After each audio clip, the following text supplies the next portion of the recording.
All right, guys, welcome to your Industrial Revolution notes. Let's get started.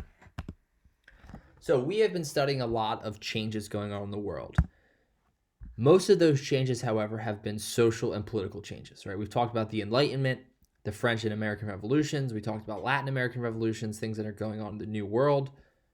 And a lot of the ideals behind the Enlightenment are going to inspire these revolutions, right? Things like progress and toleration and liberty and natural rights.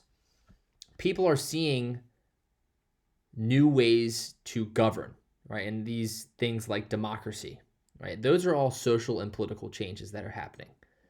At this time, there's also economic changes. Most of the time, we're going to focus on how they are starting in Europe and then spreading to North America. But eventually, they make their way around the world. And we see change continuing throughout world history. Now, this economic change begins during what's called the agricultural revolution. And that basically means that there are new ways of farming and there are new inventions to help with farming. Specifically, the seed drill, something called crop rotation, and new breeding methods. These are all things that are going to improve agriculture. Right? Seed drill is just a more uniform way to lay seed. Crop rotation is using the fields at different times during the year and rotating them through so you're not using the soil too often.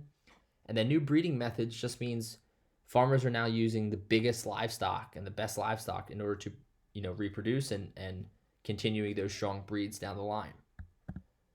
Now, with this agricultural revolution, we're going to see more food because these farming techniques they're more efficient and they're more effective. So more food supplies is going to mean better living conditions, and more food is going to allow more trade, and it's going to allow families to have more kids, right? And with the growing population now, there is a demand for food and resources. So it kind of goes back and forth, right? The more people you have, the more food you need, and the more food you're able to produce, the more people you're really capable of having. So that's also going to lead to more specialized jobs, right? There are merchants now, there are businessmen and shop owners, and the middle class is thriving. And there's going to be better technology in order to meet that demand. So there's going to be these better techniques in order to meet the needs of the merchant class and this growing population. So what is the Industrial Revolution? Well, it's just a period of change, and this change is centered around the production of goods. We see a shift in the objects being made by man previously to the Industrial Revolution to now during and after we see machine-made objects, right? So it's a shift in the way things, right, goods are produced. It begins in the middle of the 1700s and lasts really until the 20th century. So all of the 1800s, all of the 19th century, we see this change. It's going to begin in England for a number of reasons. One, they had a large supply of resources, right? Naturally occurring resources like coal and iron. They had access to waterways for transportation.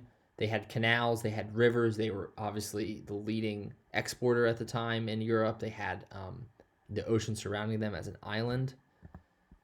And, with this expanding economy, they had this large merchant class. They had money. They had businessmen who are investing in these new inventions of the time. So Britain is able to industrialize.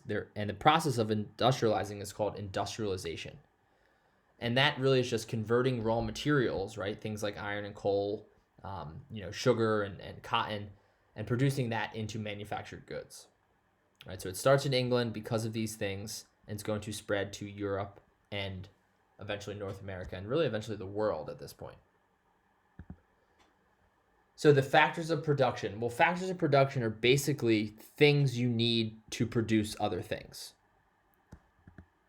So in order to industrialize, you need three things. You need land, you need labor, and you need capital, right? Land is just the resources, right? You need, let's imagine an example here. Let's look at the t-shirt you're wearing or the shirt you're wearing, right? It's probably 100% cotton. So in order to produce that cotton, well, you need land to grow the cotton, right? You need the cotton itself, right? So that's the resources. The labor aspect is people you need to perform the work, right? Prior to the Industrial Revolution, someone, maybe have hand sewn your shirt or your clothing or your cloth. At this point now, today, we have someone or companies are hiring people to work the machines. And that's what we're going to see this shift of, right? People are now working machines instead of hand sewing. So we need people to, work the machines to thread your t-shirt. And then you also need money. You need money to maybe purchase the land, to purchase the cotton. You need money to invest in the new machines building the cotton. You need to pay the workers at the factory, right? So you need these things in order to industrialize. And Britain is going to dominate because of this. They have all of these things. So it starts in the textile industry, and the textile industry is basically clothing, right? Things like wool and cotton and linen and silk even.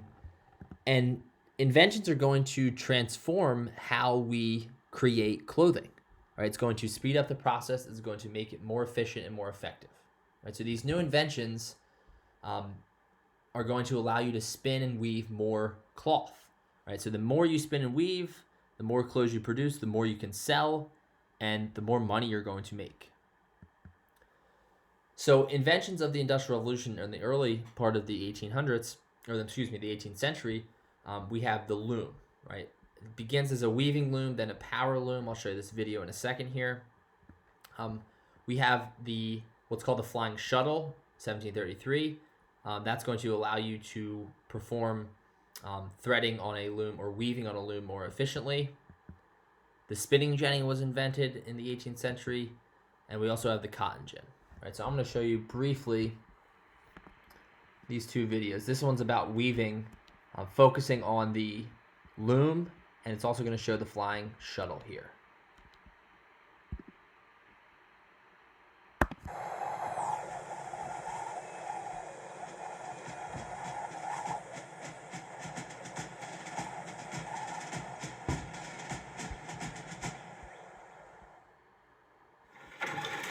So this is a loom here.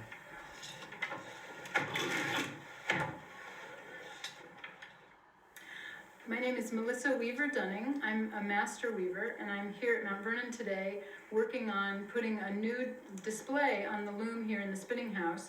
We're putting on a relatively coarse linen that is similar to the fabric that might have been used for shirts that were given to the slaves, 1 shirt per year.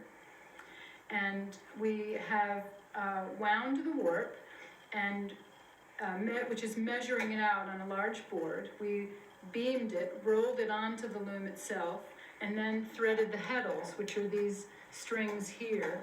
Each thread has to go through a little thread eye, which is kind of the long and tedious part. And then we thread the reed, which separates the thread and lines them up.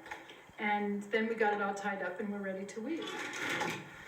If you notice, this object right here, that is the flying shuttle. It makes it a lot easier.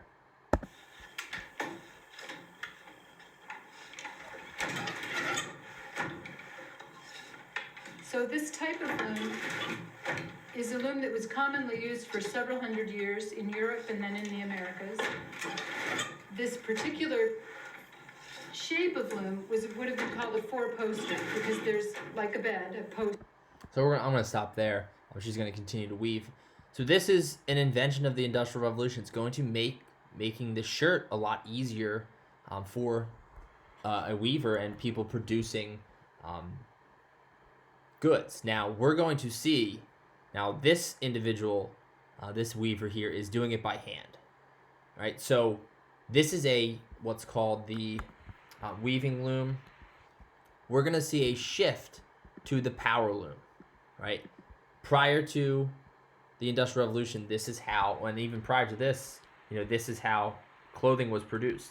We're going to see a shift to now an individual not having to do it by hand, but a machine's going to do it. So that's this shift. Now we're going to see that develop during the textile industry. The spinning jenny is also going to help you spin out cotton and create it into yarn. And then we're going to see the cotton gin.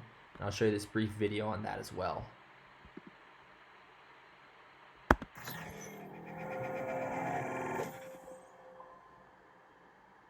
In this History Illustrated video, we're going to discuss an invention called the cotton gin.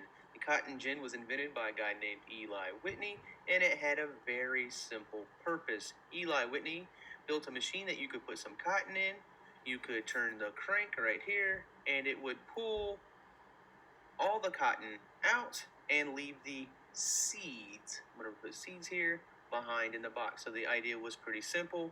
For Eli Whitney, he wanted to separate seeds from cotton. So that's what the invention did. Unfortunately, though, it also had a side effect. So I'm going to write an effect here. So I'm going Farmers to realize ask you, now the effect, you may have seen it on the previous slide, this is going to make it easier to pick out the seeds from the cotton, right? That previously had to be done by slaves or by workers eventually. Now, the negative effect is you're able to produce a lot more cotton now, right? You're able to produce a lot more clothing because you're able to get the cotton without the seeds a lot quicker. So the negative effect is you're actually going to need more people, in this case slaves, to pick the cotton, right? Now, this is really negative because the more cotton you're making and producing, the more slaves you're going to need to pick the cotton. So it actually, yes, it makes the process easier for slaves, having to pick out the seeds. It's actually going to increase slavery in England and the New World at this point, which is a negative effect, and we'll talk about some of those things a little bit later. So this is the textile industry transforming, weaving and sewing and creating textiles, or creating things like cottons and shirts and clothing. So these are some images here. You saw the weaving loom here. Eventually, if you notice here, there are more intricate ones, larger scale in factories. So this is one by hand. This is the spinning jenny here. Here we have actually a power loom bottom right, which allowed a machine to create a piece of clothing. We see the cotton gin here, right, getting the clean cotton. So all these are inventions of the Industrial Revolution, and we're going to start to see, the objects here, and here shift to, more industrialized, more machine-made objects here and here. So improvements in transportation are also going to occur during the Industrial Revolution. We're going to see the development of the steam engine. I'm going to actually skip this video here, but it goes into the details of the steam power engine, possibly one of the most important inventions in the history of inventions. It's developed by Thomas Newcomen in the early part of the 18th century, and it's improved by James Watt. We also see the steamboat invented. We see steam-driven locomotives, right? This steam-powered engine allows for these two inventions to occur, right? Locomotives being trains. We are going to see an improvement to canals and roadways, right? We're going to see the creation of the railroad system, right, which is a huge part of world history. That's going to increase industrial growth because it's going to allow manufacturers, right, people investing in these new inventions, is going to give them a cheap way to transport the materials, right, getting the cottons and the raw materials to the factories. That's also going to create new jobs. You're going to need railroad workers. You're going to need miners for the coal in order to heat the steam-powered engines. So it's going to create a lot of jobs.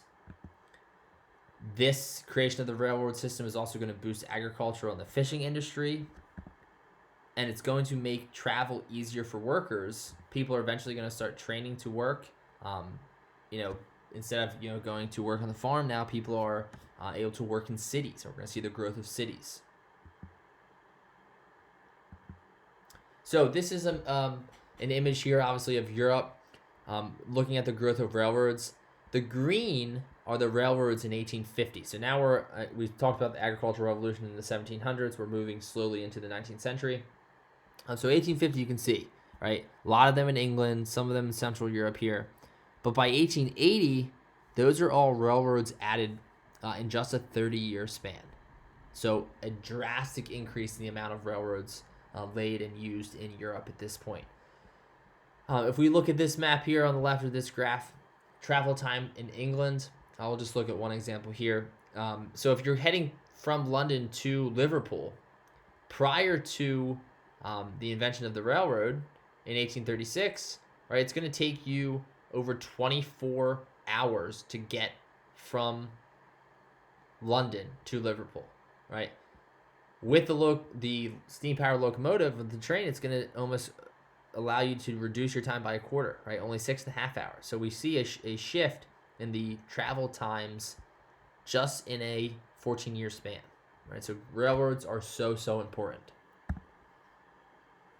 Urbanization is the growth of cities, right? Which is powered by these railroads. It's not just people working in them, but actually moving to them. We're going to see that cities are going to grow because there are less farmers and more factory workers, right? Wages are better in factories at this point. We're going to see the population, if we look at an example of Manchester, England, skyrocket from 1760, only 45,000, to 1850, over 300,000 people, right? That's in one city.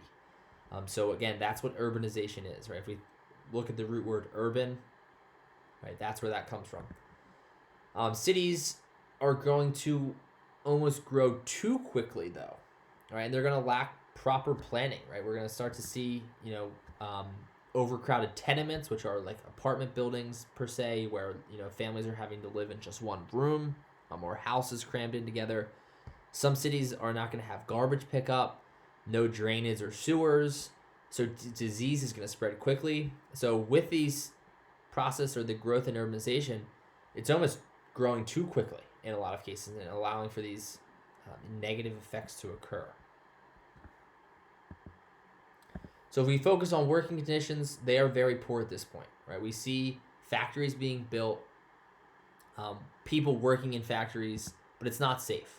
They're having to work long hours, 14, maybe even 16 hours a day, 5 to 6 days a week. You're staying basically in the same spot. Let's say if you're working in the textile industry, you're working in front of a power loom, you are doing the same thing over and over for 14 hours, right? The conditions are bad. The machines are dangerous, right? There are no safety regulations, right? Today you have safety regulations, and if you buy a helmet, it's approved, or if you buy a car, it goes through all these tests.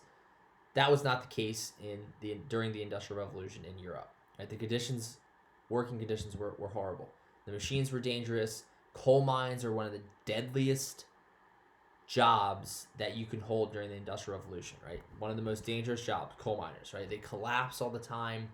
If you're trying to imagine, or if you imagine the amount of dust and debris and chemicals and things you're breathing in as a coal miner, it was really, really dangerous.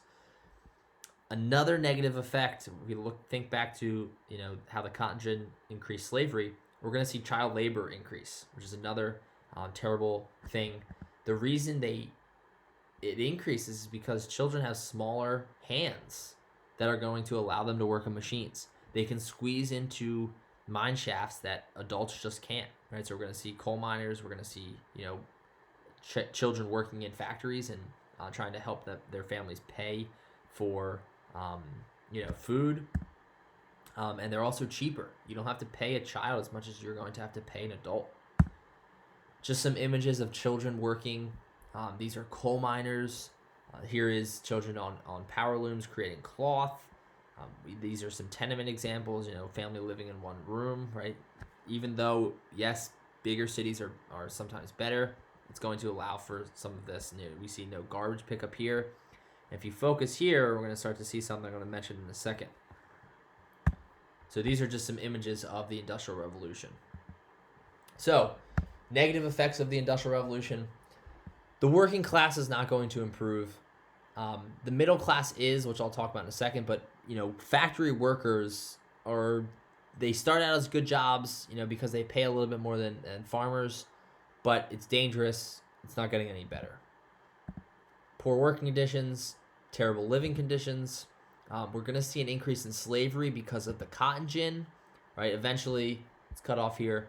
We're going to see, especially in the United States, you'll focus on that in U.S. history, that's going to lead to the Civil War in the 1860s because of the cotton gin, right? We talked about that. And pollution, right? That was what I was alluding to the last slide. Pollution is going to increase. This is a little bit later. This is 20th century. But with all of these factories, there's going to be an increase in pollution. Specifically, if we're looking at fossil fuels, burning coal emits that, chemicals are released into the water. So these are all the negative effects of the Industrial Revolution. So it wasn't always positive.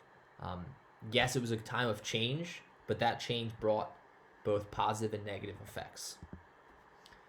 This is an example of how slavery increased in the United States from 1790, the map here, to 1860, map here. So 1790, if we look, most of them are this is slaves per square mile. Yes, there's obviously a heavier concentration in the South, places like Virginia, North Carolina, South Carolina. But if we jump to 1860, just prior to the start of the Civil War, we see huge amounts of slavery in the South. Places like Georgia and Alabama, South Carolina, Mississippi, Virginia even, Tennessee. We see a lot of more enslaved populations increase. So that's going to eventually bring on the Civil War. So that's a negative effect of Industrial Revolution. We talked about why the more money you're making, the more land you're owning, the more cotton you're producing. It's going to allow for, yes, the economy to rise, but at the expense of slaves.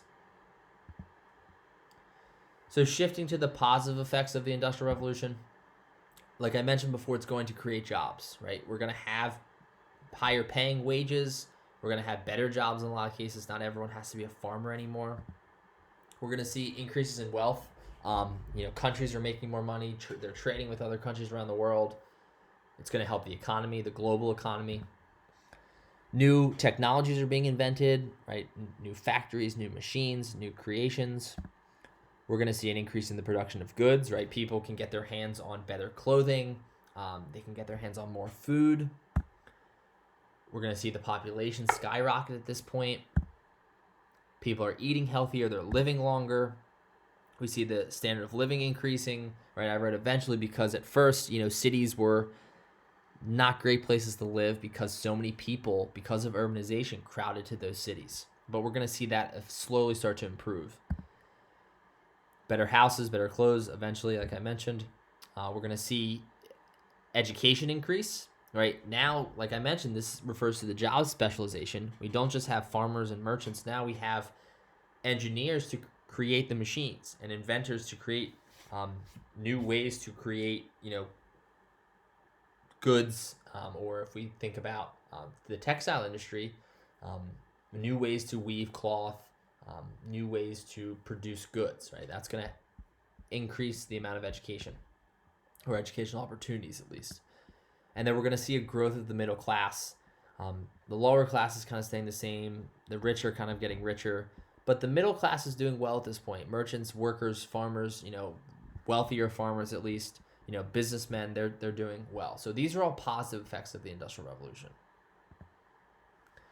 Another map looking at Industrial Revolution effects. These are both positive and negative, but I put this in here because it breaks up by category here. We look at working conditions. Yes, it created many jobs, but those jobs were not safe. They were dangerous. Right? If we look at society, we see, yes, factory workers, if we look at the factory owners, they're forming the middle class, which are making money, but those factory workers who, they may be overworked and being underpaid, right? So eventually we're going to see the standard of living rise. The size of cities, people looking for jobs are going to move to cities. Urban areas are doubling, even quadrupling in size. Suburbs are growing as people fled cities, because eventually, people head to cities, they realize it's not great, and then we're going to see the development of suburbs eventually, right? And then living conditions, it's bad at first. There's not any garbage disposal. There's not any, sewage is an issue, but eventually we're going to see that improve. So those are the long-term effects. So the spread of industrialization. So the United States had similar factors of production, right? If we look at wealth, labor, and land, the U.S. had that as well. Right? They had rivers, they had coal and iron resources, they had immigrant workers, they did have slaves as well during the 1800s. The Northeast, right where we're located today, experiences a lot of industrial growth. It starts in Massachusetts with the textile industry, kind of spreads throughout the North. Right, we'll see kind of a divide between, if we're looking at the causes of the Civil War, a divide between the way the South lived and the North lived, and that deals with industrialization and farming. Railroads are going to grow rapidly in the United States. Industrialization is also going to spread across Europe from England. It's going to head to Belgium, where they're going to adopt new British technologies in farming. It's going to head to Germany, where they're going to build massive railroads. It's also going to head to France, where they're going to take a lot of what Britain does and use it to their advantage to improve their economy and to industrialize more. So if we look at railroad systems, we looked at them in England. If we look at them in the United States in 1840, a lot of railroads here in the North centered around major cities, Philadelphia and Boston, New York. But if we look at the map on the right here in 1890, the trackage goes up tenfold, right? There are so many railroads by 1890 that it's almost absurd to think about in that 50-year span how many more railroads are laid, right? So that's going to create jobs. It's going to create migrations, right, across the United States, right? We have finally now a transcontinental railroad which goes, all the way from Philadelphia to California, right? So you're allowed to move out. So it's going to spread out the United States. These are kind of the modern day state lines here. If we look here, this is undeveloped land at this point. So we're also going to see the rise of corporations. Large businesses need a lot of money, right? Owners are going to eventually sell shares of their stock, which is basically a small ownership in a company. If you're a publicly traded company, your people can invest in your company and kind of give you more money and allow you to expand. So people are going to buy and sell stocks. These businesses are going to be known as corporations. The negative of these corporations, yes, they're going to create jobs, but some of them are going to turn into what's called a monopoly. And a monopoly is when one company is going to own all of the types of product or service, right? And that's not going to allow for any competition. If we think today about, cell phones, right? You could have Verizon, you could have AT&T, you could have Sprint or T-Mobile or whatever, right? That's not a monopoly because you can, as a consumer, you can pick and choose what producer you want to go with. Monopoly says, no, you have one phone company, you have to have Verizon, right? So there are a lot of rules kind of against monopolies today, but at the time there were none, and people who own companies could make as much money as possible. One example of that in the United States, and you'll learn about this a lot more next year in U.S. history, Standard Oil with John Rockefeller and Carnegie Steel with Andrew Carnegie. So these companies own most of the oil in the United States, and most of the steel in the United States. So yes, it's great because people who work there are getting paid. They're making they're making better wages than as farmers, but the rich, John Rockefeller, Andrew Carnegie's of the world, they're just continuing to get richer, right? So you'll talk about this a little bit more in U.S. history. So the owners are making a lot of money, like I mentioned, but laborers are not. So thinking about the Industrial Revolution in the global aspect, at this point, China and India are not fostering new technology. They are a very rural community, right? They rely heavily on farming. They're not expanding overseas. Yes, we're trading with China for the most part, but they're not exporting as much as they probably could be. We're going to see the ruling families. We talked about the dynasties in China a little bit. They're not allowing the engineers and the inventors to either spread their wings. They're using them to improve the government and the bureaucracy. We won't get into the Chinese governments yet, but they're basically saying, look, these brilliant minds in the United States and in Europe that are inventing these things, that's not happening in China and Asia. They're forcing them into government jobs, like I mentioned, and they're just kind of reinforcing old farming techniques that's going to allow them to really create eventually a global economy. But at this point, the 1700s, 1800s, 1900s, they're not industrializing as much as Europe and North America.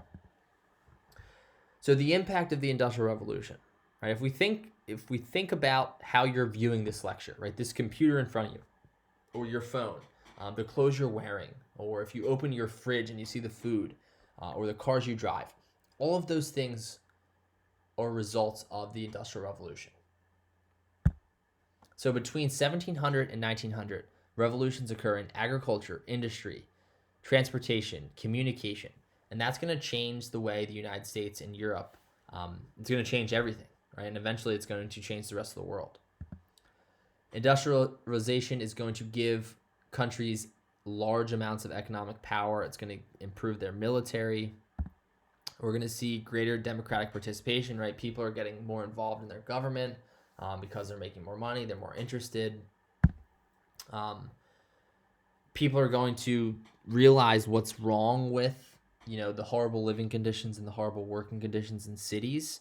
And we're going to start to see reforms, social reforms, try to fix that. There's a lot more production and manufacturing. There's a lot more trade that's going to lead to a greater global economy. And really, it's going to change the daily lives of people. That's ultimately what the Industrial Revolution does.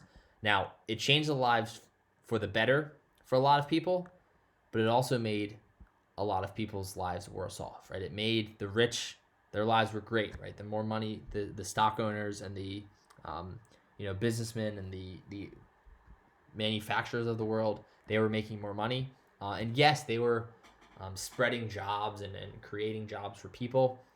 But individuals like slaves, children, right, minorities of the world, their lives were getting worse in a lot of cases.